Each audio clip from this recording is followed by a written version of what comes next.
नमस्कार, मी उमेश सिंगंजुडे आणि आपण बघत आहात AVS दस्तक। सध्या व्हॉट्सअपवर एका वृत्तपत्रातील कात्रण फिरत आहे आणि या कात्रणाने शिक्षकांच्या मनामध्ये प्रचंड धास्ती निर्माण केलेली आहे।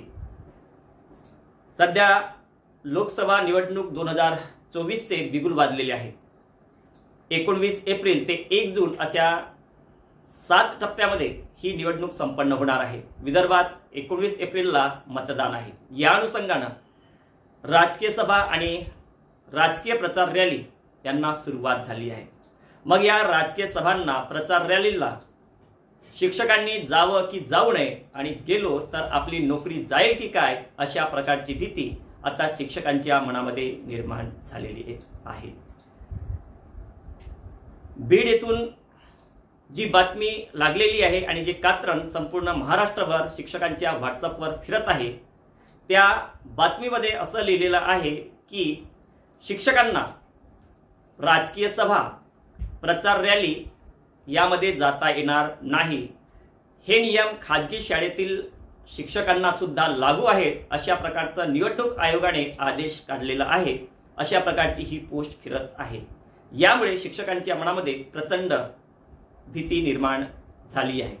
या संदर्भात शिक्षक भारतीचे आमदार कपिल पाटील म्हणाले की हे नियम स्थानिक स्वराज्य संस्थेतील शाळांमध्ये काम करणाऱ्या शिक्षकांना लागू आहेत, मात्र खाजगी व्यवस्थापनाच्या शाळांमध्ये काम करणाऱ्या शिक्षकांना हे नियम लागू नाहीत।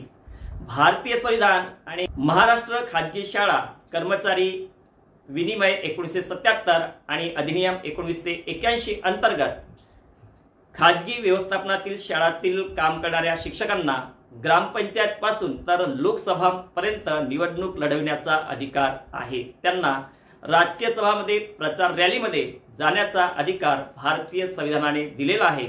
जोपर्यंत कायद्यामध्ये आणि शाळा संहितेमध्ये बदल होत नाही तोपर्यंत निवडणूक आयोग खाजगी शाळांमध्ये काम करणाऱ्या शिक्षकांना कोणतीही मनाई करू शकत नाही। ते बोलताना पुढे म्हणाले, प्रायमरी शिक्षक आहेत राजकारणात नका भाग घेऊ, कारण तुम्हाला एक मर्यादा आहे, सरकारी कर्मचारी आहे, राजकीय विचार तुम्हाला करता येतो।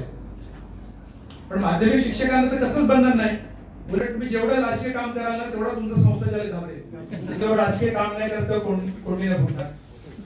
या कार्यक्रमात बोलताना आमदार कपिल पाटील पुढे म्हणाले, माध्यमिक ज्युनियर कॉलेज आणि सिनियर कॉलेज शिक्षक असल्यास राजकारणात सक्रिय भाग घेता येतो, निवडणुकीला उभं राहता येते, प्रचारही करता येतो, त्यात कुणीही आडकाठी करू शकत नाही।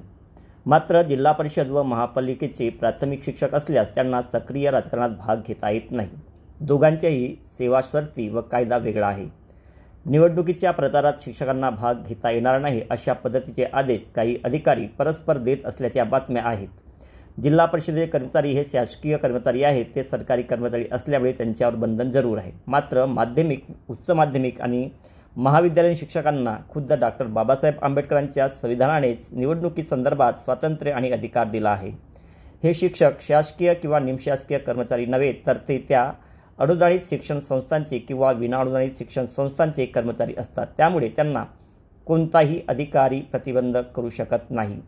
तसे केल्यास ते राज्यघटनेतील तरतुदीशी विसंगत ठरेल। राज्यघटनेतील तरतुदीनुसार आणि महाराष्ट्र राज्य खाजगी शाळा कर्मचारी कायदा व नियमावलीनुसार शिक्षकांना पूर्ण राजकीय स्वातंत्र्य आहे। राज्यघटनेच्या भाग 6 प्रकरण 3 अनुच्छेद 171 ग नुसार माध्यमिक शाळेच्या दर्जापेक्षा खालचा दर्जा नसलेल्या अशा त्या राज्यातील शिक्षण संस्थांमधील शिक्षकांना विधान परिषदेवर प्रतिनिधी निवडण्याचा अधिकार देण्यात आला आहे।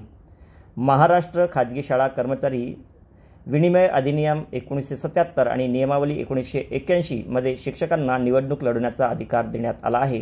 प्रचार करणे, भाषण करणे, संदेश देणे याला कुठेही प्रतिबंध करण्यात आलेला नाही। निवडणुकीत प्रसार करणं, भाषण करणं, मेसेज करणं, व्हॉट्सअप करणं कायद्यानुसार विहित आहे। स्वातंत्र्याच्या अधिकारात अभिव्यक्ती स्वातंत्र्य येते, त्यावर प्रतिबंध लादता येत नाही। मतदानाच्या दिवशी शिक्षकांना निवडणुकीचे काम करावे लागते, ती सुद्धा घटनेने दिलेली जबाबदारी आहे। त्याचा अर्थ असा नव्हे की त्यांना राजकीय काम करता येत नाही। मधुकरराव चौधरी, वसंत पुरके, प्राध्यापक जावेद खान, प्राध्यापक रामकृष्ण मोरे हे शिक्षकच होते। ते शिक्षण मंत्रीही झाले। शिक्षक म्हणून ते निवृत्तीपर्यंत कार्यरत होते। तेव्हा माध्यमिक, उच्च माध्यमिक आणि सिनियर कॉलेजच्या शिक्षकांनी बाबासाहेबांनी दिलेल्या घटनात्मक अधिकार आणि राजकीय स्वातंत्र्य निर्भयपणे अनुभवले पाहिजे, कुणालाही घाबरता कामा नये, असे शिक्षक भारतीचे आमदार कपिल पाटील एका कार्यक्रमात म्हणाले. महाराष्ट्रातील कर्मचारी आणि शिक्षक जे खाजगी शाळांमध्ये काम करतात यांच्या मनामध्ये जी भीती आहे ही निरर्थक आहे. जोपर्यंत शाळा संहितेमध्ये आणि कायद्यामध्ये बदल होत नाही तोपर्यंत खाजगी शाळांमध्ये, खाजगी व्यवस्थापनाच्या शाळांमध्ये काम करणाऱ्या शिक्षकांना राजकीय प्रचारापासून, रॅलीपासून आणि निवडणुकीपासून दूर राखता येणार नाही, त्यांना दूर ठेवता येणार नाही. अशाच महत्त्वपूर्ण माहिती जाणून घेण्यासाठी आमच्या UVS दस्तक यूट्यूब चॅनलला लाईक, सबस्क्राईब करा आणि पुढील व्हिडिओचं नोटिफिकेशन मिळवण्यासाठी बेल आयकॉनला प्रेस करण्यास विसरू नका. धन्यवाद.